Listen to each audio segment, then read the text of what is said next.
Wall Street Unplugged looks beyond the regular headlines heard on mainstream financial media to bring you unscripted interviews and breaking commentary direct from Wall Street right to you on Main Street.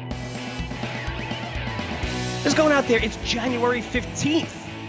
I'm Frank Curzio, host of the Wall Street Unplugged podcast, where I break down headlines and tell you what's really moving these markets. So we just got back from the CES in Las Vegas. It's a consumer electronics show where the biggest and best companies showcase their new technologies, new products, gadgets that they were going to release in 2020, usually in the first quarter of 2020. It's amazing how much this thing has grown. I've been going there for 8 years. I believe it's now 6 to 7 hotels that take part in it. Used to be the Sands Expo and Las Vegas Convention Center.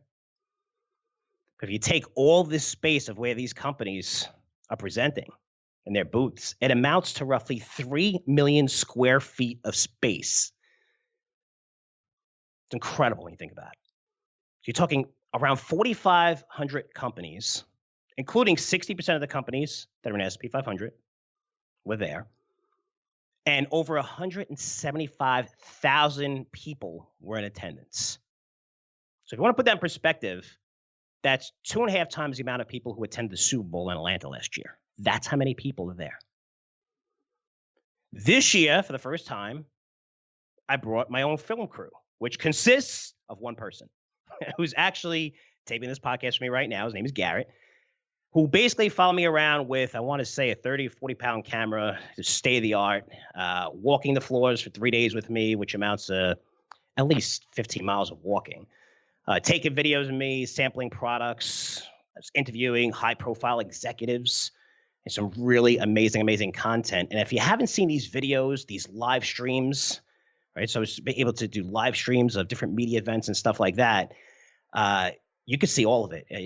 I told you guys to look at my Twitter account at Frank Curzio, but you could see every video I shot by going to a Curzio Research YouTube channel. Both of these are free. So if it's the first time you listen to my podcast, you listen to me, you're like, who is this idiot? What is this guy talking about? Go to Twitter, go to YouTube. Again, it's for free. It's going to give you a much better perspective of the research we do around here, which includes boots on the ground, sampling everything, visiting factories, traveling around the world in order to find the best stock ideas for you. So technology is one sector that I cover. This is one sector. Okay? Cover all the sectors. Now, when you go to these pages, you're going to see a lot of cool things, including me in a wetsuit. Okay, it's not going to be so cool. I mean, if you're 10 pounds overweight, only 10 pounds overweight, you're going to look chubby in these things, so you can imagine how I look. But it doesn't matter. It's not about me. It's about you. That's all I care about. But I was one of the few people to jump into a giant tank of water in front of tons of people to sample a Subblue, which is a motorized underwater scooter that drags you around the water. Advice to me, I love it so much, I bought one. Bought one for my daughters. Actually, I kind of bought it for me too, but I told them it was for them. It's amazing. They're really excited. I sampled virtual reality devices, including one where you had to lay down on this platform, basically using your forearms and your legs, so your torso is kind of exposed. And when you put on the headset, it's a simulator where I'm flying in a wingsuit, and my job is to go through these large wings, which are in the air, to get points. In the meantime, I'm holding myself up the whole time, and it's the best core workout you can get. And I was sore when I finished. It was funny because when I first got on this device, they're just showing me like how to do it, and just you feel it in your core because it's like it's not so crazy where you're going you're gonna fall off it, but you have to balance it, right? And it's like airplane. If you go too much to the right, it's gonna go way right. You go too much to the left, it goes way left, and so keeping that steady and balancing, the muscles in your core are really working. I mean, when I finished it, and I mean, you could see the sweat on my face. My stomach was sore, and I was on the machine for less than 5 minutes. I also jumped off the stratosphere, literally off the top of the building. You guys got to do that. It's amazing. 880 feet, the tallest building in Las Vegas.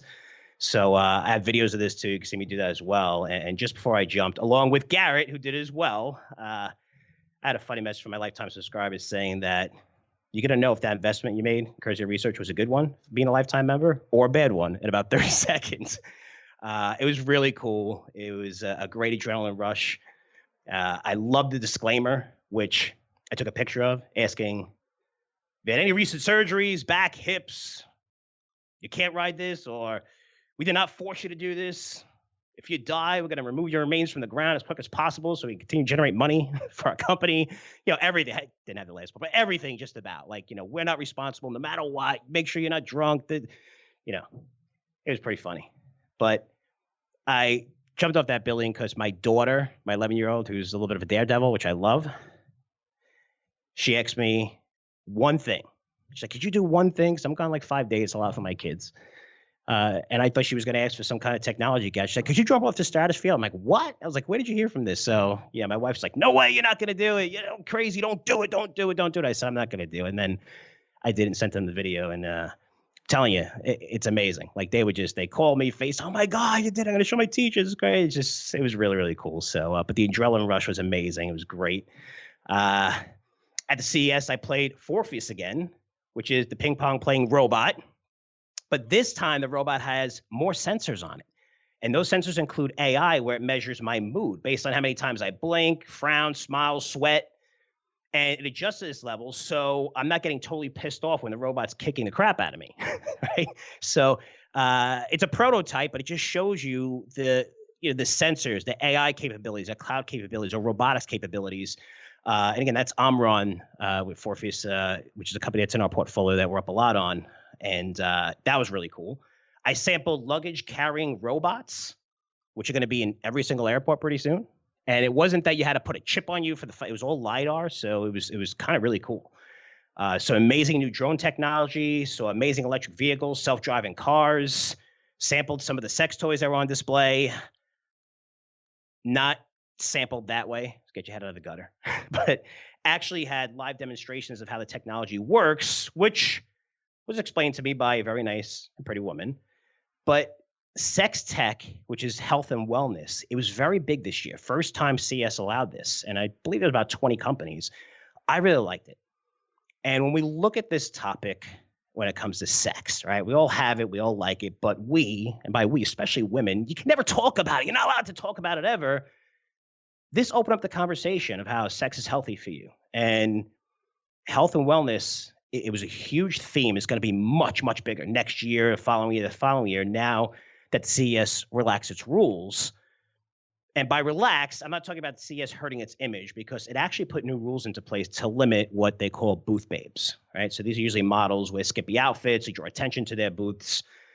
It's really bad in the past years. I don't want to sound like an old person, but from someone that's doing research, there was more of these girls in there than actual people that you could talk to. And when you go to some of them, because not all of them are dressed, crazy, you ask them a question. They don't, you're lucky if they can count to 25. So, they don't even know the name of the company, so it's kind of frustrating, but they really cleaned up that aspect. But I love the sex, health, wellness. It's a massive, massive market. It's a market that you can make a ton of money on. I'm actually going to come out with an idea pretty soon. It's a special IPO, one of the first IPOs in the health and wellness section, from one of the great contacts I have, who's a very successful hedge fund manager. And my Curzio Venture subscribers are going to have access to that to get into it early before the IPO. So it's a huge, huge market. It's very early stages, but now it's being opened up to the public, which is important. I played a 15-foot tall NBA Jam game. If you play NBA Jam, I play NBA Jam all my life. It's great. We have a video of this as well on the YouTube channel, Curzio Research. I got a close-up view of LG's amazing OLED technology. That's the best technology in TVs in the space. Samsung is trying to catch up. They did a good job this year, but still OLED, LG's a leader in that space. And they have a 65-inch roll-up TV, which pops out of this case on the ground that's maybe 12 inches or something by whatever is wide as 65, maybe 70 inches. And it just pops up and comes out of the ground. That retails for a very small price of $60,000. Also got some amazing interviews, which is really cool. I mean, we look a little bit professional. It was nice. We had a Curzio Research microphone, and it was awesome. But one of those with the vice president of marketing for Omron, vice president of marketing. Another was with Amazon's worldwide tech lead for automotive. Think about that. Not only is this guy a big shot, but Amazon and automotive. Crazy. So I've been going to this event for 8 years. I've seen Amazon grow tremendously. I said they were one of the biggest winners for the past 3 years. It's a company that's in our portfolio. We're doing very, very well on, close to 100%. But this is the first year that Amazon is getting into automotive, and they had 2 major booths on that floor, which is in the North Hall of the Vegas Convention Center in the auto section. By far one of the most crowded booths. And just to land this interview was just incredible. It was really, really good. Guys, again, you can go watch it. I provide it for everybody. It's really awesome. I mean, this guy knows his stuff. It's about a 4-minute interview, really detailed. You're going to see why Amazon is just such an amazing company. It has much more growth potential. Ford was amazing. Who had their new Mustang Mach-E electric vehicle on display. Awesome looking, super crowded booth. Everyone's taking pictures of it. I also provided videos of me breaking down almost every trend at the CES from the show floor. So they have different spots for different trends all over the place where, I'm walking around, and it's cool because Garrett's taped me as I'm walking around, talking about different companies, talking about the trend itself. Not all positive, some negative, right? I'm just giving my honest views of why here's some companies you should be looking at. Here's some why you shouldn't be looking at. This is why this trend is so big, why they're going to be big over the next couple of years. But just talking about different products, metrics, and the best companies in each trend. Now, the reason why we're able to film so much great stuff is because I have a media badge. Since I'm an influential podcaster, at least that's what the CES calls it. And out of the 175,000 people in attendance, probably only a few thousand have this kind of access. Now, what does that mean? It means that I'm the shit. When I walk past your booth, you better pay attention. I can't even say that without laughing. It doesn't mean that. But seriously, it does give us special access. And we have special access to the biggest conference in the world, where companies were shutting down their booths for me to tape in. They will allow me to sample their products immediately as soon as I walk by, no matter how big the lines are. It gives us access to the Media Day events, which are all pre-CES, before it's open to the public. And that's 2 days before. So we get to see a lot of these products, sample a lot of these products. I attended several, including Intel's Media Day, which was awesome. I sat in the front row and live streamed the event on Twitter. You could see real time as it was happening. Big presentation, had it in a big theater, announcing their new products. It gives us access to the numerous media rooms. Have great technology in them. They have every single hall or every single place that we went to. Sands Expo. I went to Mandalay, Venetian. I mean, I think there's 6 or 7. Obviously the convention center. But they have these big media room setups, which is really cool. They also provide us with lunch that's served in a box, although I'm not really sure what they serve in those boxes, because once they put these things out, it's like a bunch of hungry wolves that haven't eaten in weeks just attacking them. So people have like boxes under their arms, 2 at a time, first couple of days. I mean, if they put out like 1,500 boxes at noon, by 12:05, they were gone. It was insane. And I don't know. I mean, I don't really know shit about the media. It's nice to get the media badge and everything. I'm an analyst. I don't know about the culture, but I don't know if they, feed those guys too well. But it was like a free-for-all. We weren't even able to eat lunch. I think we got there probably 12:20, 12:30. Everything's always gone. But that badge, that media badge, which I get because of you, since we have a lot of people listening to Wall Street Unplugged now, word of mouth, it's really cool. It gives me incredible access to so many people and companies, which is really, really important for this conference because there's 4,500 companies there. That's how many are presenting. That includes 1,200 startups, which are located in the Sands Expo, the downstairs area, an area called Eureka Park. But it gives me access to the things that I want to see in a timely manner without having to wait on these long lines, which could take forever.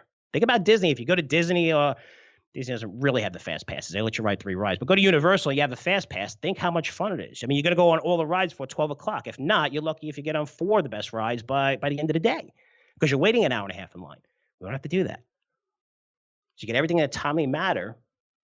And it also gives us pre-access to visit these companies, sample their products before the CES opens its doors to the public, which is amazing. For example, if we go back to my wetsuit thing, which probably the worst example I could bring up, especially if you see the video.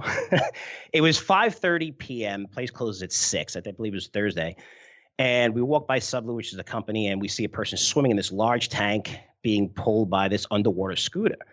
So yeah, I went to the booth, so I asked a question about the product since they were there last year. I want to see your new technologies. And they're like, oh, wow, you're media? Because it's yellow, our badge has a yellow stripe on it. And yeah, they're like, oh, you're media. You can actually jump in the tank if you want. And before I could say anything, I turned to Garrett, and Garrett, his eyes were lit up. He's like, yeah, like you're jumping in a tank.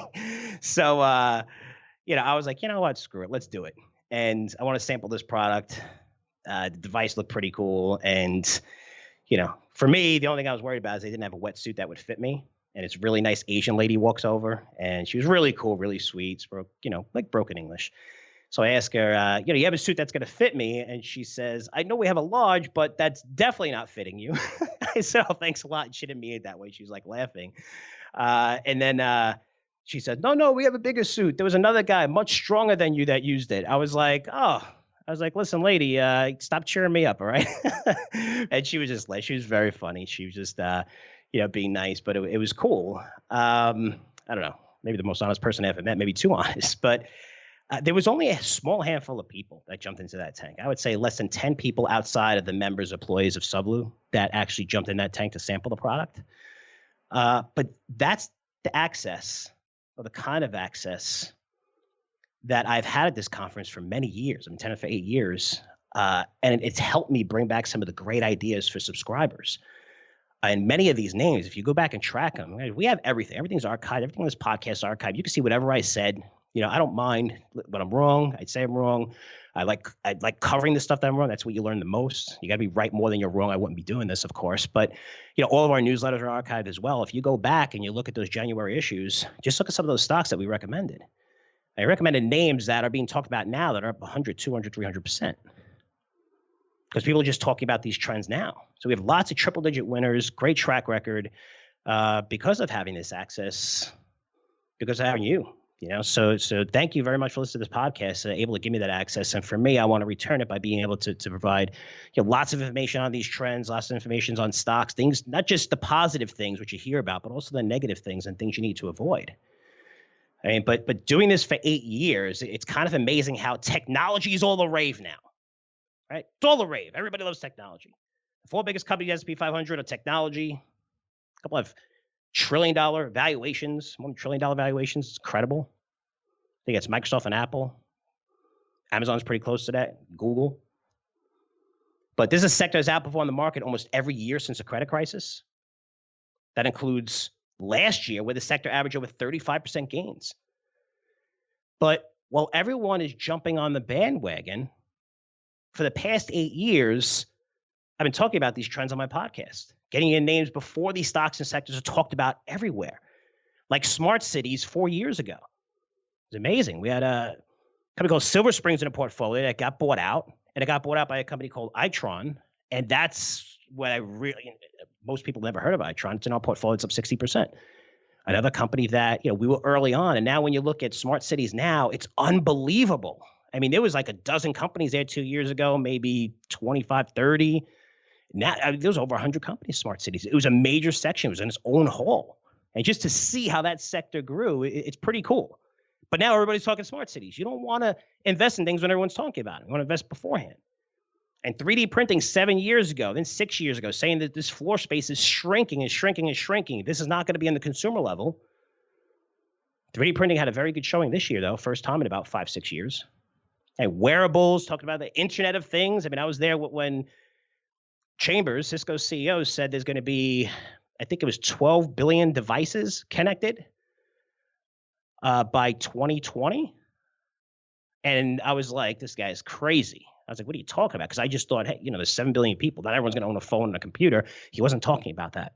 He's talking about everything that's going to be plugged in. Anything that has batteries is going to be connected to the internet. Well, it turns out he was really wrong, because there's about 34 billion devices connected right now. And that's going to go up to 56 billion over the next 5 years. 56 billion devices. That's based on Intel. Amazing when you think about it. Big data analytics, we talk about how long ago. If you look at my issues, mobile trends and e-commerce, cloud, smart homes. Last year I said is the year of the smart homes, because these devices were not compatible with everything, right? You want to make them compatible. You don't want to have to buy certain devices only, because some companies might sell really good devices and maybe some don't. Maybe you have washing machines, dryers, you have cameras, you have the bells, everything. There's so many different areas where you'd like to buy everything from the same company. And now with Alexa, everything's connected, everything's compatible. And that was last year that happened, because you had the Google Home, you had Apple. They were all on displays like 3-4 years ago, and nobody really knew direction it was going to take. And it was like high definition Blu-ray type thing. Which way they're going to go? Once they go, everybody adopts it. Last year was a year. This year, I mean, through the roof. Unit sales are up over 20%. People selling these products. Every home is eventually going to become smart, because every product that you buy has smart capabilities, meaning it's going to be able to connect to the internet, whether you want to or not. But to see how this trend is taking off is cool. Virtual reality, augmented reality, and this is 5 years ago. I remember doing a presentation when I was at Stansberry. I think it was 2013, with these virtual reality glasses, and just showed a video and said, guys, this thing is pretty close to being here. Everyone was like, wow, this is cool. We'll never see this, but it's here. It was very big presence. 5G, I mean, for 3 years I've been talking about this. It's finally here. It's just, I love the fact that we see so many promotions out there going, you should buy Qualcomm and AT&T and, these 5G companies. And I just laugh. I'm like, these are companies we were talking about 3 years ago. The cell phone tower companies, things like that. The infrastructure is going to be built. Now you have Samsung's phone that's 5G. AT&T has 5G capabilities. Now you're going to have Apple's next generation. The next phone is going to come out. It's going to be 5G capable. 5G is one of the biggest trends in the world. It was actually one of the least talked about trends, according to statistics at CES, because everybody's been talking about it for such a long, at least for this year. But 5G enhances every single trend I just talked about. Okay, big data analytics makes it much faster, mobile faster, e-commerce, cloud, more storage faster, AI. It's just, these trends they're all enhanced by 5G, and now 5G is here. But again, something we talked about a while ago. And when it comes to this business, guys, again, what's our goal? Our goal is to make money where our kids are going to be secure, their kids are going to be secure, right? That's what we want to do. And I don't care about egos. I don't care about whatever. That's what we want. That's why we invest. And in order to make money investing, you don't do that by following the crowd. You make it by doing the research, boots on the ground, being in the room, getting into things early. So when the rest of the world is talking about it on CNBC or Fox Business or in the media on the Today Show, that's creating enough liquidity for you to sell your position and move on to the next big trend. That's the goal. There's nothing better than having a stock that's up 100, 200%, 300%, and everybody's talking about it on CNBC, saying it's a buy, it just broke technical levels, everything is great. And it's funny that we're bringing this to you early because we're in the room. That's what our research is about here. It's just pretty cool to see a lot of these trends develop, and trends that we've been talking about for such a long time. And it's resulted in a lot of big winners in our portfolios. But this year, being the first where I took a professional camera person with me, the possibilities are endless. Because next year, I can contact any of these major companies, and they're going to open their doors to Curzio Research, allow me to sample their products days before the CES opens. So I'm talking about calling up an auto manufacturer that has a self-driving vehicle and say, hey, I'm part of media. They'll say, okay, we're going to pick you up from the airport and drive you to the hotel, a self-driving car. It's pretty cool. Wearing the amazing exoskeleton suit from Delta. I mean, think about Alien when she's fighting the alien at the end, Sigourney Weaver, one of those things that she's in. It's much smaller. It's exoskeleton, but she could pick up like 20 times her weight. She was fixing engines. And they specifically put a girl that probably weighed about 95 pounds in there just to show how this is amazing and how Delta's rolling these things out. I mean, Delta had an amazing presence there, but just goes to show you, Delta, technology. Every company is becoming a technology company. If you have a website, if you track data, analytics. That's why 60% of the S&P 500 was there, even though how many technology companies are in there in the S&P 500? I'm not too sure, but if I had to guess, probably like maybe 15%. And getting access to the Uber taxi, which was on display in the Hyundai booth. Think Avatar and those 4 propeller helicopters things. It was amazing, but just being able to sample all the new electronic cars. getting personal tours at major booths like Samsung, Sony, LG that have the biggest booths there with all the new products days before the CES opens. Those are the possibilities. That's what it opens up to you. That's the kind of access I want to bring to you. And that's my job. It's what you pay me for. But you know what? I fucking love it. I love doing this stuff. Sampling these projects, going out there, learning, having those contacts, and doing it for such a long time. It's really, really cool. So if you want to see all that cool stuff from the CES that you're not going to see anywhere else, a lot of people, top things, the craziest things. No, this is detailed, talking about trends, how to make money. You're not going to find that. I haven't found it any place. You go to Curzio Research YouTube page, watch all the videos there, see everything. Again, it's absolutely for free. Or some of the stuff we did post on Twitter, and my handle is @FrankCurzio. So I'm going to share more information about the biggest tech trends this year's CES, along with some amazing stock ideas. That's going to be my educational segment. But for now, I have a really, really great interview set up for you. It's a first-time guest. You may have seen Squawk Box, Bloomberg, almost every major media outlet. Why is this person such a high-profile guest? It's because she's one of the best technical analysts you'll see. Her name is Katie Stockholm. So Katie is a chartered market technician who was actually the vice president of CMT from 2012 2016. That means she knows all the greatest technicians out there. She worked at several big shops of sell-side firms like Morgan Stanley, with Soundview, BTIG, MKM Partners. The latter two, she was either the chief strategist, chief technician. With 20 years experience, technical analyst, someone that's humble. Her track record and reputation speaks for themselves. Now she launched her own company, like me a few years ago. It's called Fairlead Strategies, where she is the founder and managing partner. And through her company, she provides really amazing research on macro and sectors, individual stocks, along with weekly newsletters. But she's going to talk about her favorite sectors, her favorite stocks to buy, her methodology, and really break down how she finds these the technical indicators that she uses that separates herself from the rest of everyone else in this industry. And she's also going to give us our forecast for the S&P 500 and what she thinks where it's going to end in 2020. Really good stuff. Let's get to that interview with Katie Stockholm right now. Katie Stockholm, thanks so much for joining us on Wall Street Unplugged. Of course. Glad to be with you guys. So you have over 20 years experience as a technician, which includes serving as vice president of the CMT and being a chief technical strategist and technician at several respectable sell-side firms. Now you're the founder and managing partner of Fairlead Strategies. What led to the decision for you to start your own shop, especially considering with your track record and experience, I'm sure you can get a job at almost any sell-side firm. Really, as you know, as you said, my background really is sort of long at this point in the field, and I wanted to do this on my own really all along, always feeling like a subscription model lends itself very well to any kind of research that's top-down oriented. And, of course, it's nice to have the flexibility that working for yourself affords, but also to open up the research to a broader audience, including individuals, including investment advisors who I could not service when I had that career on the sell side.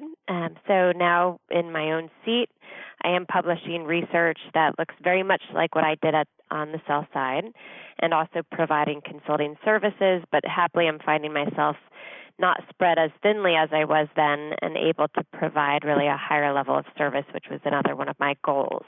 So I've really not looked back in terms of my former seat, but really happy to have started off on my own. That's great stuff. That's great stuff. And congratulations. And you're a chartered market technician, right? So CMT.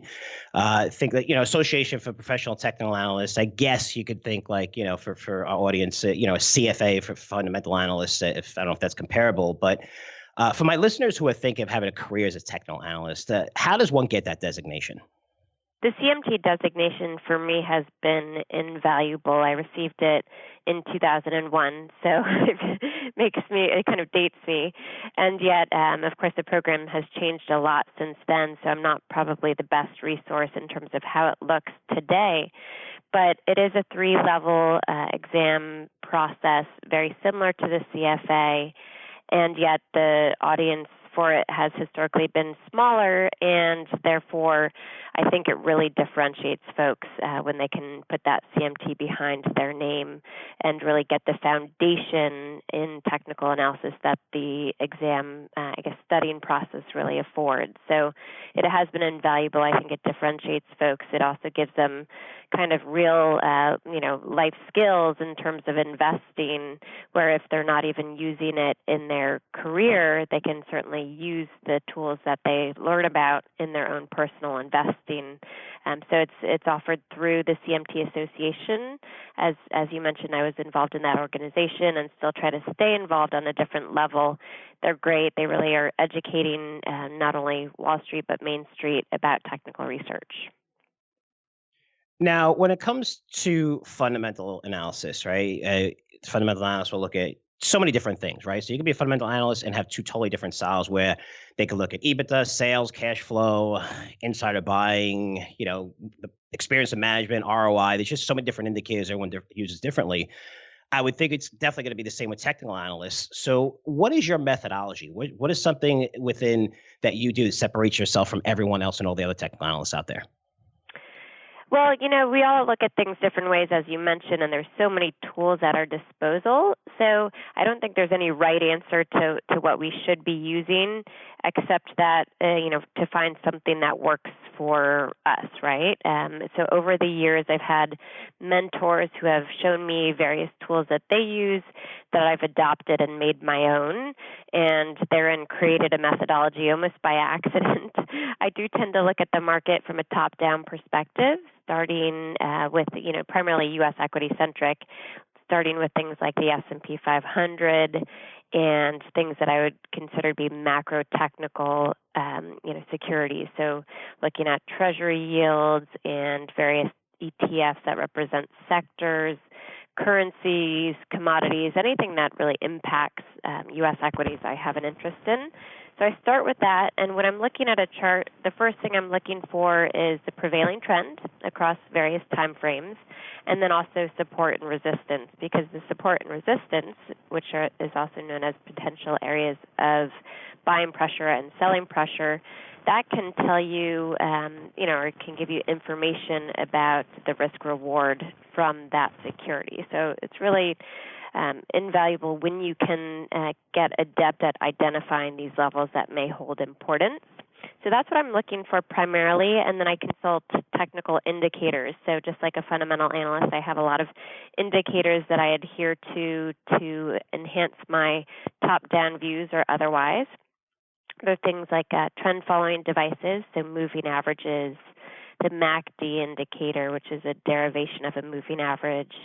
On the overbought, oversold front, I'll look at things like the stochastic oscillator and the DeMark indicators. And I also consult relative strength measures, so looking at price-to-price ratios as a way to understand where there's areas of outperformance potentially. And finally, I would comment on the market internal measures as another input of mine, albeit really tertiary to the other two. And that would be things like breadth, leadership, and sentiment. Thank you so much for explaining that too, because a lot of people just see your final product, right? And they just say, hey, here's a stock, and you talk about a few things, and really to get in depth really helps the audience. I want to put this into like a real life example because you were nice enough to send me your alert, which you put out every week, and we'll get to some of the services that you offer. But you're talking about the QQQ, and I don't want to give away too much because I know people pay for this, but you talk about maybe short-term upside exhaustion based on DeMark indicators, which you just mentioned, and also you're saying, once the stochastics fall back below 80, we'll look at the 50-day moving average as a gauge of initial support. Could you tell me a little bit more about DeMark indicators, tell our audience, and why stochastics are so important falling below 80? For sure. So as we know, it's been a strongly trending tape. QQQs is a great example of that. They're very technology sector heavy, and the technology sector has been a source of upside leadership. So there's a very strong uptrend in the triple Q ETF. And what we do to try to manage risk of a steep uptrend is to watch some of the overbought, oversold measures like those DeMark indicators, like those stochastics, for a hint at a sign of upside exhaustion. And that's indeed what we have, but we don't have confirmation of that from a loss of momentum, which is when it really becomes actionable. So at this stage, we're making a note of these signals, which would be considered short-term sell signals, but still unconfirmed, and we're waiting for that confirmation to actually get hedged or start taking down exposure in the technology sector for one, to manage risk of a pullback to that 50-day moving average. So the market indicators, to give you some color without getting too technical, they are designed to identify inflection points, ideally in real time, and they're really the closest thing that I have found to being quite accurate in doing so. And yet, as an overbought, oversold measure in a trending tape, you're going to have to, manage, I guess, through that, the fact that there's going to be a lot of overbought sell signals in a strong uptrend by also overlaying momentum indicators. So using things like those moving averages and the MACD. So I take them in sum, and that's where my bias comes from. So the DeMark indicators have a derivation in the Fibonacci sequence. They are really, really useful, especially if you can cross-check them with these other gauges. And they can be one of the best indicator of inflection points, especially on a short-term basis. The signals that we have now really only have implications for a couple of weeks. So I don't think it's something that needs to be on the radar of very long-term investors unless they just want to manage risk in the near term. But something to make a note of, and certainly something that I would feature in my research. Now, talking about the QQQs, which tracks technology seems like has led the market forever, since the credit crisis, especially past couple of years, especially last year, huge outperformance.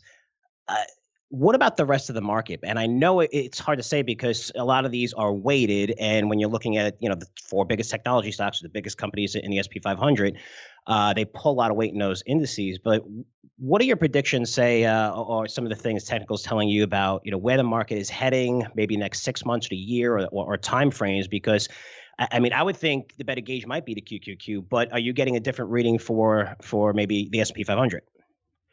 So, the uptrends are really across the board. I think that top-down view is so important because it really drives the action in the individual stocks. So to have a correct bias for the major indices, S&P 500, NASDAQ 100, which is the basis for triple Q, and then also the sectors, that's so important to outperforming in that it really is the driving force behind the market. So you can find an awesome company in a bear market and it still doesn't act well, right? Even though it supposedly should, right? And it's just because of the market.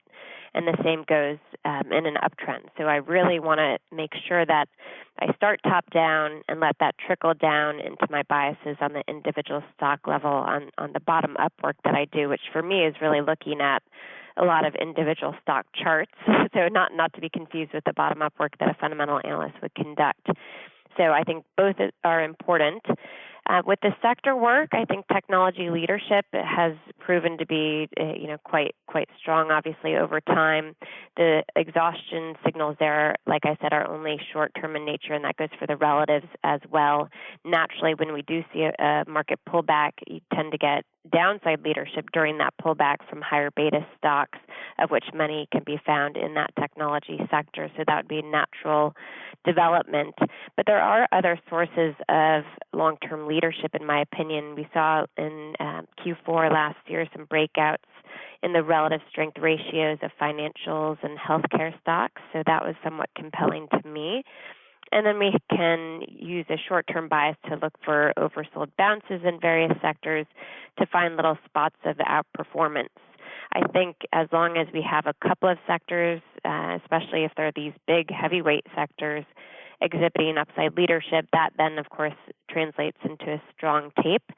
So when I look at the NASDAQ 100 and the S&P 500, my bias is the same. The uptrends are supported by positive intermediate and long-term momentum, and the targets from the breakouts that we saw in 2019 are still higher in the range of mid-single digits, and the implications from those breakouts would be long term, but the long term could put us towards the end of this year or so. So those targets seem attainable based on the fact that we do not have widespread overbought conditions on a long-term basis, at least not in a concerning way. And so it does suggest that breadth, even though it's been so strong, after a pullback would have room to expand further. The way we drive targets is by using typically a measured move when there's no resistance to key off of. So a measured move puts the S&P 500 for one around 3475. So you sound pretty bullish, at least short-term bullish, and right? Listen, as a technician, it's hard to imagine not being bullish, right? The uptrend's been intact for a long time, and the pullbacks have been constructive in that they've helped regulate the slope of the uptrend. So I really don't see anything structural in terms of issues for the market from a technical perspective. Now, there's plenty of things to worry about on the macro front, and if that starts to have a meaningful impact on market breadth and starts to generate breakdowns on the individual stock level, we'll certainly pay attention to that. Now, I want to ask you a tough question because when it comes to technical analysts, it seems like so many are bullish when the market's doing good and so many are bearish when the market's not doing so good. But now we're in like unprecedented territory where we're hitting record highs and everything. So I guess it's nice to see a chart where you have a lot of volatility and where the resistance levels were and support levels and most of the resistant levels. But we're past everything now. So how do you determine when this market turns around? Is it, because we're at new highs, the S&P 500. So, does it come down a certain amount, 3, 4, 5%? And then you look at your top-down approach and look at different, top-down from sectors. But how does a technical analyst understand where it's a time to sell? Are we waiting for a little bit of a pullback? Because it seems like the higher we go in record territory, there's less information you can gather, especially when it comes to those, resistant levels. Yeah, it's really uncharted territory, right? So it does. When you have resistance, it's almost it gives you some peace of mind because it's a gauge of upside. But we are with really no gauge of upside for some of the major indices, except perhaps some of the small cap benchmarks, which have yet to reach new highs. The same can be said outside of the U.S. too. We're seeing new all-time highs for some benchmarks.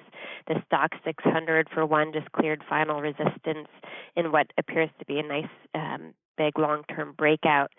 The best way we can manage risk of a major sell-off is by watching those indicators that I mentioned. So watching stochastics, watching the MACDs, especially on a longer-term basis, and then also in the bottom-up work, paying attention to a shift that would drive more breakdowns and breakouts. And they don't have to be major breakdowns, but stocks taking out their 50-day moving averages, things like that.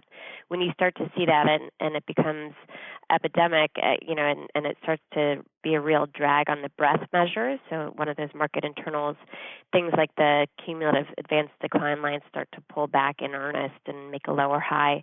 Those are the types of things that make us nervous, and we just don't have them right now. There's no major concerning DeMark sell signal. Something like that might also be a red flag, but those are the kind of things that we watch for. You mentioned something earlier about using trend following indicators. And, I'm very familiar with the algorithms that, we have some of the largest hedge funds in the world that are using. What I'm seeing is increased volatility every place where on any bit of news. Companies report earnings, they would probably report earnings, say, after the close, and the stock will be up 5%. And then an hour into the open, it's up like 15, 17, 20%. It seems like the moves are accelerated on the upside and the downside much more over the past couple of years than they've ever been from someone who's been doing this for 25 years.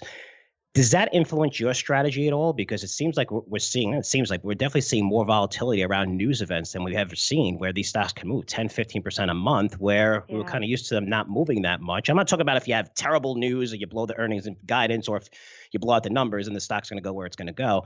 But you'll see companies beat and a little bit positive, and it goes up 3, 4, 5%, and next thing you know, it's up 15%. But has that influenced anything or forced you to change your methodology to keep up with that, or are you seeing that on your end? I'm just curious to hear from a technical perspective. Yeah, I'm definitely seeing it. I call it time compression, because the moves that used to take 6 months seem like they take 6 weeks and so on. I think that you're really seeing targets reached more quickly. And you can probably attribute that to this phenomenon to some degree at least, right? It's not really something that we can measure, but I think we all feel it to some degree. And the volatility can occur on the upside and, of course, to the downside too. When we do see pullbacks in U.S. equities, they tend to be really sort of fast and furious. You tend to really need to, I guess, watch the closing prices for cues. That's one way to kind of manage through the extreme moves that we see on an intraday or intra-week basis, because the closing price holds a little bit more information as it pertains to support and resistance and where the benchmarks are. So support and resistance we have to think about also as really a cushion for price, not a precise point, because there's just too many market participants now, especially more than ever, with different strategies that are going to really lead those levels to be more of a squishy point for the equities in question or for the securities in question. So I think it's considering the levels as cushions, so realizing that for a breakout to occur, it's not just one day above, it's not just even in some cases 1 week above, it's a couple of good solid closes above a resistance level that gets you that breakout. So waiting for that kind of confirmation is a way to manage through, I think, this phenomenon that we've all become accustomed to in recent years.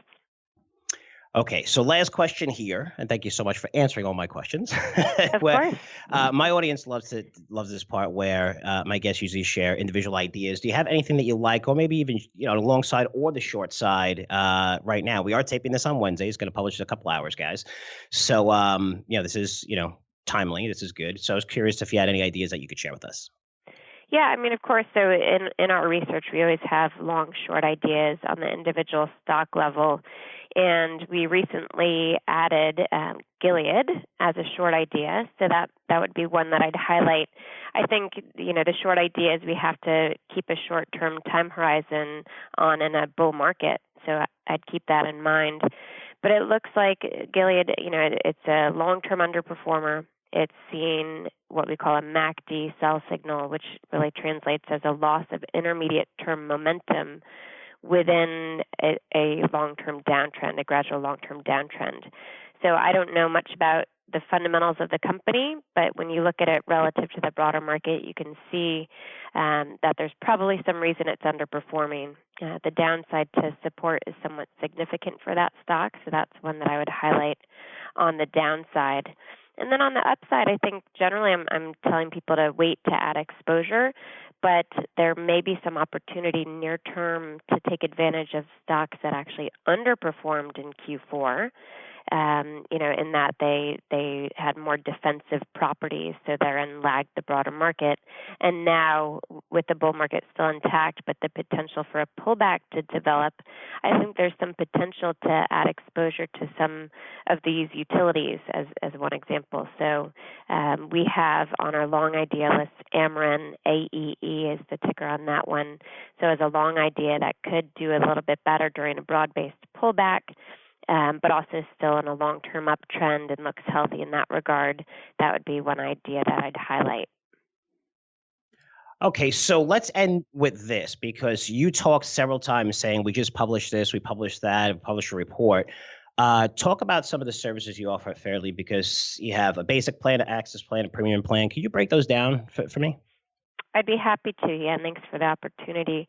So we do publish research, and in that sense, the basic plan allows for access to two of our reports, of which one is a daily report, it's a morning note, and one is a weekly report, which is a comprehensive top-down overview, primarily U.S. equity-centric, with coverage of sector relative strength, long-short ideas on the individual stock level, as I mentioned, and also coverage of important market themes. So as an example, today we highlighted relative strength behind emerging markets and, of course, that counter-trend signal in the triple Qs. And we get into crude oil, gold, the dollar, 10-year treasury yields, things like that as an enhancement to our views. And then the daily note, we publish market internal measures. We show some intraday charts that give you a short-term bias if you're a trader. With our access and premium plans, we offer an additional report that's sector-focused. It's a deep dive into all of the sectors every 6 weeks, and it's more idea generation, looking for breakouts, breakdowns, with some quantitative output regarding technical indicators. And, of course, we provide consulting services with those plans of varying degrees. So we can really facilitate investors whether they're building a portfolio of equities or simply using ETFs to take advantage of some of these top-down influences. We can help with risk management, market timing, and also opportunistic trading. So that sort of sums it up. And if someone wants to find more information on these products and Fairlead, how could they do that? The best place to start would be our website, and it's fairleadstrategies.com. It leaves something to be desired in terms of its functionality, but there is enough information on there in regards to the 3 subscription plans. And, of course, from there, with an inquiry, we can send research samples and have a conversation about how we can best help the person in question. Well, great stuff. And Katie, I want to say thank you so much for coming on. I know how busy you are. I'm glad we were able to hook up through a close friend of ours who's also on this podcast, John Treaties. But I really appreciate you coming on. I know you educated my audience, and thank you so much for the ideas. I really, really appreciate it.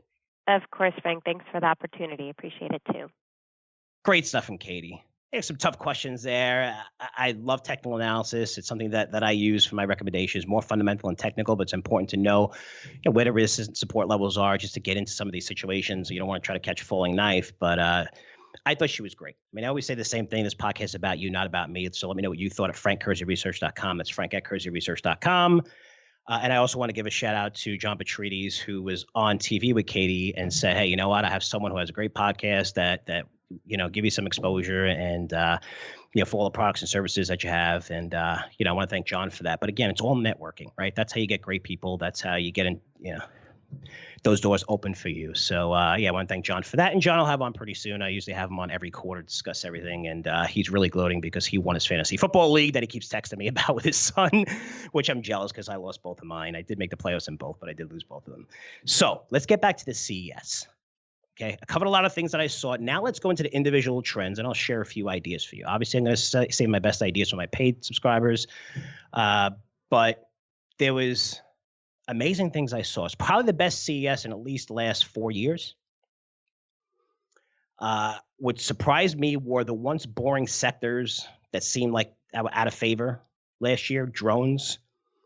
You're looking at 3D printing, TVs. Yes, I said TVs. I mean, you go there all the time, you sample the TVs. They had 8K TVs last year. Now they have even more 8K TVs.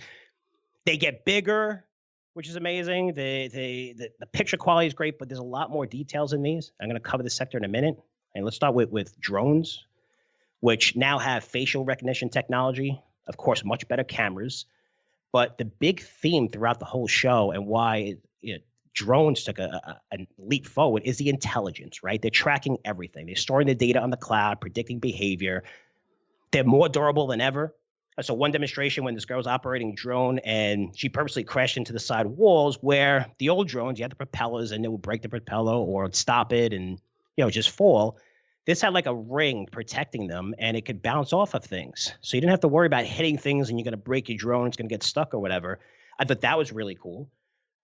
She actually had this, and think about it's about the size of your hand, maybe 3 times the size of your hand. So if you put your hand out flat, it's like 3 times the size with 4 propellers. And she was flying this thing around in a cage, and then she flies it and stops it like right next to what's flying. And she just takes it and she holds it. She holds it in between the propellers. It had like a little handle there. She holds it, turns it upside down, flips it back over while it's on, lets it go, and it just stayed there. So the technology out of this was really, really cool, where not only that, there was one company that had lights on their drones where hundreds and even thousands would be launched and they'd be synchronized in the sky, forming all shapes, sizes, words. They could do any animal or whatever. It's beautiful. It's the most beautiful thing. Although presentation is everything. The company that had these had probably about 50 they were doing a demonstration with, and they were all in sync. It's really cool. They're all programmed. But they have like lights coming down. And for me, I would have shut all the lights off and blasted music, and you would have had cameras, everything. I mean, the presentation was so bad because the technology was so amazing. But drone technology really took a leap forward this year compared to last year, where it's the intelligent factors, it's the better cameras, it's the facial recognition, it's the voice recognition. I mean, these things are pretty incredible. They're being used across all companies everywhere, deliveries, you name it. Smart homes, monster theme. Unit sales up over 20%. And revenue is only up 2%. Now, what does that mean? That's a great, great sign. So what it's saying is that they're selling more products, but prices are coming down. That's how an industry scales. Now you got to find the companies that do have pricing power, which some of them do. But prices are coming down because more competitors entering the industry. You're seeing massive growth, more products, you name it. You name it. I mean, one of the best companies by far was Ring. So if you're not familiar with Ring's story, they went on Shark Tank and they were like, we don't like this company. And Amazon bought them for $1 billion. They have had some security issues in the past, which I think is going to make them a much stronger company. But they had a whole entire house set up with everything, like cameras, your garage opener where you could use your foot to open it, all sensor devices every place, just facial recognition and voice recognition where if you have a gate in front of you have a big mansion or a gate in front of your house, it's a half a mile down the road, one of those major houses, it'll recognize the facial technology, recognize the voices, and you can open it up straight from the app. She took me through this entire house. We went through, and when I say she, I mean one of the girls that were there. And what I noticed about the Ring booth, which is amazing, it was so crowded, I had to wait at least 10, 15 minutes to talk to someone. And every conversation I listened to were people asking specifically about the products. Are they available now? Can I buy them now? Which is a huge buy signal. But Amazon having the money to put behind this company, Ring, everybody talks about it. I mean, everybody talks about it. They love that bell where, people walk by, you get to see everybody on your app right away. It alerts you. People love it. And now Ring has a whole suite of every single product that you could possibly have for a smart home. And with Amazon backing it, I mean, this is a trend that I said Amazon's a monster winner in because Alexa's compatible with everything. But now that they're pushing Ring so much, that's going to be a huge winner. Smart cities. This is really cool. I've been covering this trend for a while. Remember when I was covering it, it was Silver Springs that I recommended, which got bought out. And then I recommended the company that bought them out, which was Itron, which we're up around 60% on, which is a pure play smart cities. They do the infrastructure and the services and software. What is a smart city? Everything is going to be a smart city. Okay, what they're doing is they're putting new traffic lights in to manage the traffic. This way they know what hours, how the lights change. You're looking at, watering stuff during the best times, not just on set times all the time. Dimming lights in parks when it's 1 o'clock to 5 o'clock in the morning. When it's dark, they'll dim them and then, they'll light up if people are walking, but usually no one's walking. Cameras everywhere in every single building. They're going to be talking with autonomous cars. Just with LiDAR, it's just amazing how many cities are using this technology now, and it's still a monster trend because I would say 10% of the cities are really, started implementing smart products into their cities, but it's saving them tens of millions of dollars. I mean, parking, just different things with parking. There's just so many different aspects of this where the efficiency is amazing. So what they want to do is get more intelligent. And as they use these AI systems, and AI was by far the biggest theme, by far. I'll get to that in a minute. But as they're getting more intelligent, more smarter, they're going to increase efficiency, which means what? Which means they increase ROI. That's the goal for every single company, your return on investment. Okay, you want to increase ROI. That's the efficiencies that AI provides because they get smarter. But smart cities covering this sector where nobody was talking about it 3 years ago, 4 years ago, 2 years ago, they had about a dozen companies, maybe a little bit more. Following this year, there was over 100. It was one of the first buildings we walked into. I couldn't believe how big it was. I did a special presentation right from the floor. It was awesome. Itron's a leader in that. I wouldn't say we're up 60% on it. I think it's going to go incredibly high over the years ahead. I have no idea what they're going to report this quarter. They could be up and down. Just keep an eye on it. If it doesn't report a good quarter, pulls back, might be a good buy, or wait to after the quarter until you buy it. But it's a company that has a very small market cap, a couple $2 billion, that I think still has upside potential. Again, we're up a lot on it. If you're a subscriber to Curzio Research Advisory, you've done very well with that pick. And that was one of the ones we got because I've been covering this trend for 4 years. Let's get to robotics. Intelligence. That's the biggest thing when it comes to robotics. Voice recognition. looking at facial recognition, to the AI to help these robots learn, to track your moods, to track your patterns, which is incredibly valuable to every company in the world. If they know what you're going to do, then they know exactly how to sell you. They don't have to waste money putting an ad on CNBC or putting an ad on Comcast, putting an ad on the Golf Channel when you don't really know who's watching. Maybe the TV's just on all day. You really don't know. But through social media, through smart homes, through cars, with Amazon getting into this technology, they're going to be tracking everything. Again, I'll get to AI in a minute. But for robotics, that was the big thing for robotics. We actually saw lifelike people talking to you that were robots. It was incredible. And they have AI capabilities. They sound just like people. And again, these are computers that are learning. They don't know simple things. So you got to teach them from scratch, but they're going to continue to learn algorithms, get faster and faster 5G, and they're going to learn a lot quicker. And that's the goal here. And that's why everybody was talking intelligence. Autonomous vehicles were everywhere, although I still don't get this trend. I get it in cities, but I saw even Toyota. Toyota was a big winner in this space. Toyota's one of the few companies that are growing, where the car sales are growing still. Everybody else kind of seeing declines, small declines. But if you look at Toyota, they had a beautiful autonomous vehicle that I featured that I was on one of our videos. Again, that's on the Curzio YouTube page.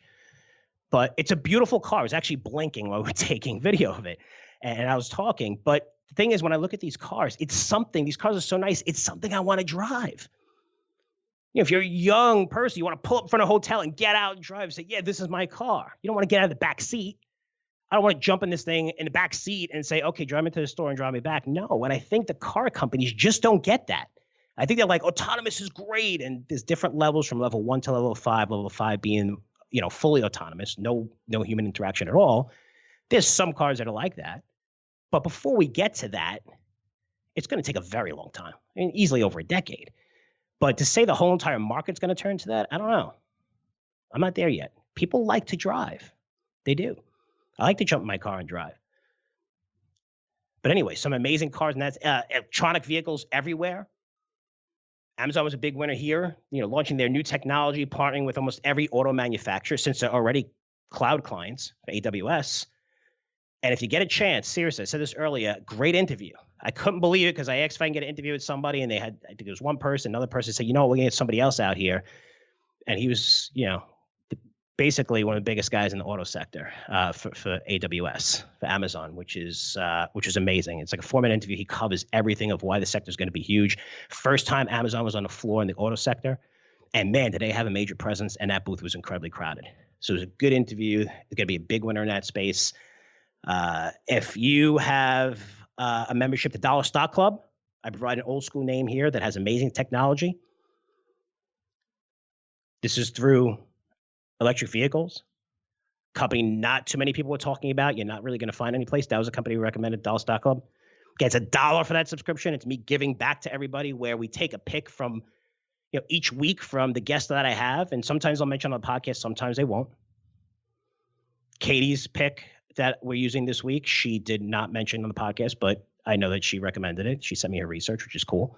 So you get to see all these picks from professionals for $1, but this is, this is a really good company. I think it has a lot of upside potential. If you look at the chip space, lots of news. You saw AMD release the first 7-nanometer chip. Stock really didn't go up too much because if you're looking at these stocks in technology, they were all up tremendously over the past 6 months. It's insane. I was looking for ideas. I'm like, man, these things are up a lot. They're all trading expensive valuations, which makes sense because the whole sector was up more than 35% last year. But a lot of these companies ran up into this event. And you know how it is, right? You want to buy beforehand, sell the news, right? Buy the rumors, sell the news. Well, kind of everybody knew AMD was going to come out that 7-nanometer chip before Intel.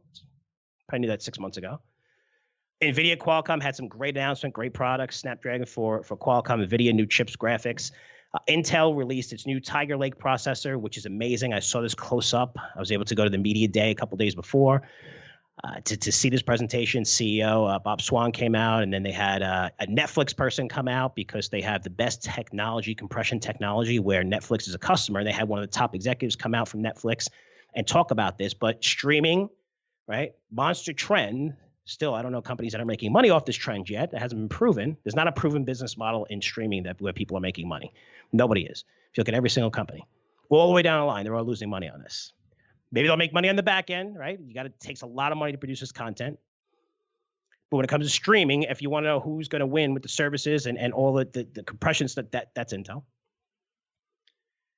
They announced partnerships with Lenovo and Dell to launch foldable laptops that they brought out, actually foldable laptops. It was 17 inches, saw it close up, really cool. Again, videos of this online. New 3D sports technology. It's going to change the way you view sports. And the technology is almost there. It's about 2 to 3 years away. And the advances that they made is incredible. Where they're close to having the 3D technology in 4K. Now, I don't want you to think 3D in terms like you need glasses. No, 3D is going to be able to give you every single view of, say, a running back that just broke for a 60-yard touchdown that's running. You're going to be able to see around him every single possible angle.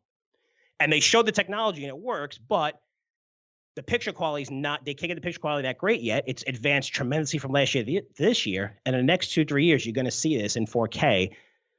And seriously, going to change the landscape of sports of how you watch them. You think it's great now, wait. It's going to be insane. But I love Intel's technology. I love that presentation. A lot of people were like, Intel really dropped. No, it was very, very good. Tiger Lake's going to be huge. That's a new processor. Faster, smaller, speed, compatible with AI. Western Digital was a big winner. It's a stock that it's also run up tremendously. The new products for storage are just amazing. And it makes sense, right? Because everything is turning to video. Everything is video. What does that mean? It takes a lot to store video. The amount of data is going to explode over the next 5 to 10 years because everything is video. So what do you need? You need more storage. Yes, you can store in the cloud, but Western Digital provides great alternatives. Looking at DRAM prices, AMD prices, you're looking at those bottoming out, which hurt these companies. Not much better, especially when it comes to Micron. Micron had a good showing. Although that stock has run up, I still think Micron has a lot of potential. It lagged the technology sector for a while. Now it's been running up. Humana was another big winner in healthcare. And one of the best things I saw is when I walked into the hall in the Sands Expo. When you go upstairs, they have like all the wearables, technology, health and wellness. The two biggest booths when you first walk in, one of them was Energizer, which I shot a great video of, and Energizer is up a lot heading into this quarter. I think it pulled back a little bit this week, but it was up. I think it's up like 40% at least, 50% over the last few months. But the two companies were Omron, who also had a presence. They have a presence with their robotics in the Las Vegas Convention Center, and then the wearables in the Sands Expo. But it was Omron and Humana, which was cool. You know why? Because those are two of the companies that I recommended in my newsletter that you're up a lot on. Humana's doing great, up over 30%. Omron is up a lot, doing fantastic. That was my number one pick last year. But to walk in to see these guys having that presence where everybody's talking about them today, we were talking about them a year ago, it's really cool. It means that you're doing your job. And that's what we want. We want to get into these things early. So just seeing Humana, a big winner, Delta, a huge winner, just so many different companies, Abbott Labs, there's so many companies that are presenting that are just, you would think, wow, technology, but everything is a technology. Every company's a technology company these days. And they're all present. P&G, last year, I told you, P&G was great. Their technology is amazing. It's going to move the needle eventually. And look at P&G's stock compared to the rest of consumer staples. Easily outperformed. So you're seeing more and more of these companies like Kohler, which I took a video of. It's a private company, the Kohler family. It's like a 120-year-old company. They're into plumbing. I mean, you look at plumbing and pipes, and now when you walk into their booth, it's state-of-the-art technology. It's the best stuff where you could, they have the faucets that you can wave to shut off the faucet or turn it on. You could say, you use Alexa and say, hey, could you give me 3 cups of water? And it puts 3 cups of water into whatever you have it into, measuring cup. The shower heads all come with Alexa music capabilities that you screw in. It's much more water pressure. They have lights every place. Their toilet bowls are compatible with Alexa. I mean, I don't know how many commands you're going to give to a toilet bowl. I'll let you decide that. But it's just amazing how you see these old school companies turning to new technologies and how they reinvent themselves and innovate. And this is a company that does billions. I think they're going to do $8 billion in sales this year. It's a private company, $8 billion in sales. But it's amazing what the Kohler family has done and turned that from a plumbing piping company into what it is today, which is one of the most exciting booths. When you walk in, you want to own every one of their products, and they even have generators now, which are amazing. So it was really cool. If you're looking at wearables, Apple dominating. Why is Apple dominating? Because they could sell their wearable to the hundreds of millions of people that own the iPhone, which is why I bought an Apple Watch, and I like it. A little critical of it early on. I love it now. Wear it all the time. But because it's compatible with the phone, it rings. I can answer my phone through my watch. Mine's EKG. But that's Apple. I mean, Apple has a massive market of people who own their products, and then they make products on top of that, whether it's tablets or whatever it is, that are compatible with each other. But if you're looking at the rest of the industry, I mean, easily 100 companies there. And you saw the same thing for every one of them. EKG monitors, health monitors. It was just all the same technology in these watches. And I have to tell you something, because someone's been covering this trend, and the estimates on this trend have been insanely high, like over the past year, where they had to adjust them lower. Now Apple's finally selling these things again. They're able to sell them because it's a good product and they're selling to people who own iPhones. But there's nobody that I know, maybe you know, that owns 2 of these wearable watches. Like I own one. That's it. I only need one. I don't need another one. Maybe it looks a little bit better than the Apple one, but then I got to pay $300, $400, $500 for it. There's no one that owns like 2 or 3 of these, which is important. You have to understand that. You can own 3 or 4 different computers. You can whatever it is, different work. You only own one, and Apple's controlling that market. And to see 100 companies launching their new products, I mean, even major companies like Garmin, it's just seeing all these wearables across the board. And I'm looking at a trend that, wow, Apple's going to continue to dominate, but everybody else, I don't know. And Fitbit has its own crowd. Yeah, that's okay. But I mean, over 100 companies, I would say, have their own wearables.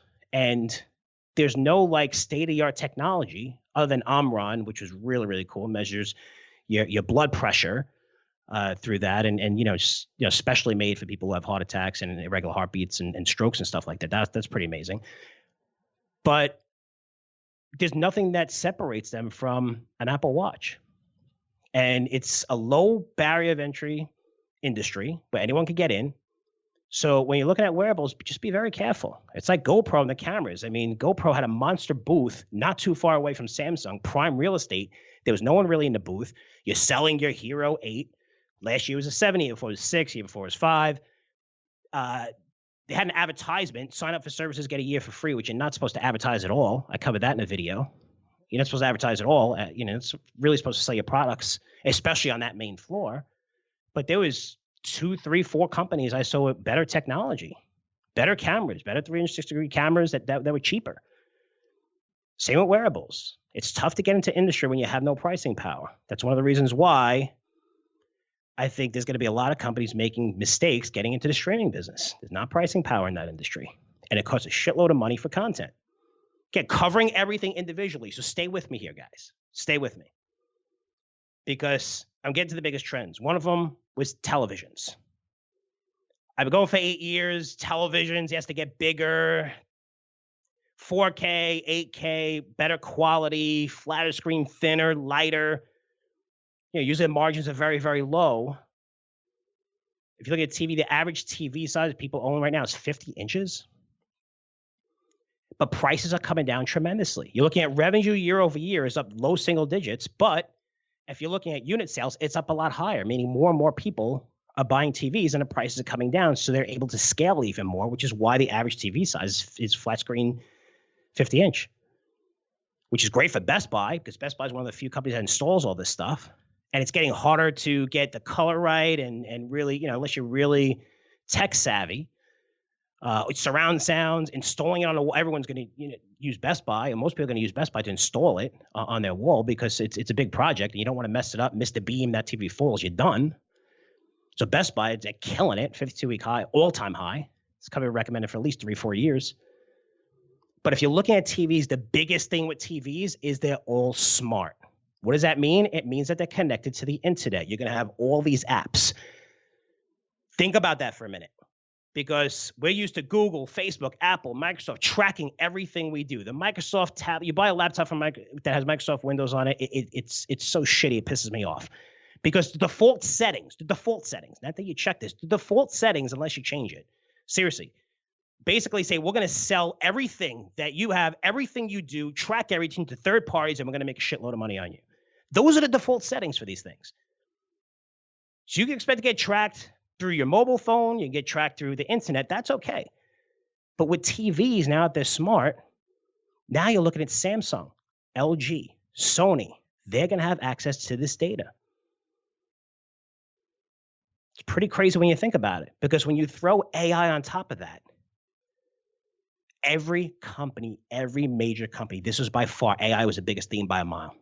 Every company was talking about using AI to enhance your experience. It was for driving, smart homes, smart cities, tracking how you eat, everything. And you know what? Be afraid. Be very, very afraid. If you're looking at AI through 4G, now that we have 5G, it's going to be even faster with algorithms that track your data. So let me take you through a scenario really quick. Because if you're looking at AI, now you have a smart home that's going to track everything that you do. How many times you go in the refrigerator? How many times you drink coffee? How many times do you dry your clothes, you wash your clothes? All this data is being recorded. And then not only is it being recorded, it's being analyzed. And then you have AI, which is machines that are learning from this to be able to predict your patterns of when you do this. You have cameras in your house. You can have cameras in your house. Now you have your TV. You have Alexa. I mean, they're going to track every single thing you do to the point they're going to know what you're doing tomorrow, 5 days from now, 3 weeks from now, 2 years from now. Because we're all creatures of habit. We do the same things. We tend to go to the bathroom at the same time. We tend to wake up at the same time. We tend to drink coffee at the same time. We tend to have lunch at the same time. We go on vacation the same weeks. And imagine being able to really target that, because it's all about one thing for these companies. What is it? It's ROI. How do we increase ROI? That's how you do it. Imagine selling a product to someone that needs it, and you know they're going to need it 5 minutes from now. It's the easiest sell in the world.